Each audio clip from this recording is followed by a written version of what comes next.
sebagai tersangka dalam kasus dugaan korupsi BIT. Pemberantasan Korupsi menelusuri dugaan korupsi bansos beras di Kementerian Sosial. Penelusuran dugaan tindak pidana korupsi. Sepertinya sudah tidak jarang ya kita mendengar berita korupsi yang terjadi di negeri kita ini. Dan saat mendengarnya pasti geram banget. Tapi bisa jadi kita juga pernah melakukan tindak korupsi tanpa kita sadari loh. Misalnya seperti menyontek saat ujian, bolos kelas atau titip absen, transaksi uang biar gak jadi ditilang, memberi hadiah dengan mengharapkan timbal balik berupa perlakuan spesial, datang terlambat untuk bekerja, atau menitipkan orang untuk masuk suatu instansi tanpa melakukan prosedur.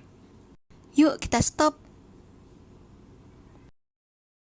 Korupsi adalah bentuk ketidakjujuran oleh seseorang atau suatu organisasi yang dipercayakan dalam suatu kekuasaan untuk mendapatkan keuntungan pribadi.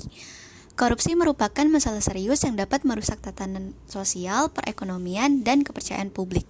Oleh karena itu, penting bagi kita untuk menginternalisasi nilai-nilai anti korupsi guna menciptakan masyarakat yang jujur, transparan, dan bertanggung jawab. Nilai-nilai anti korupsi. Pertama, integritas. Integritas adalah sikap jujur, konsisten, dan berprinsip dalam segala situasi.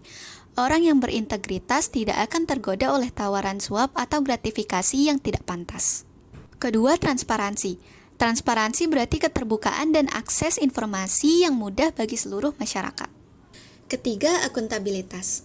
Akuntabilitas berarti bertanggung jawab atas tindakan dan keputusan yang kita ambil. Setiap individu, organisasi, dan lembaga publik harus dapat mempertanggungjawabkan tindakan mereka. 4. Partisipasi aktif. Berperan serta secara aktif dalam memerangi korupsi. Kita harus melaporkan kasus-kasus korupsi yang kita temui dan menjadi penjaga kebijakan publik yang bertanggung jawab. Kelima, pendidikan dan kesadaran. Hal ini sangat penting untuk meningkatkan pemahaman kita tentang bahaya korupsi dan nilai-nilai anti korupsi.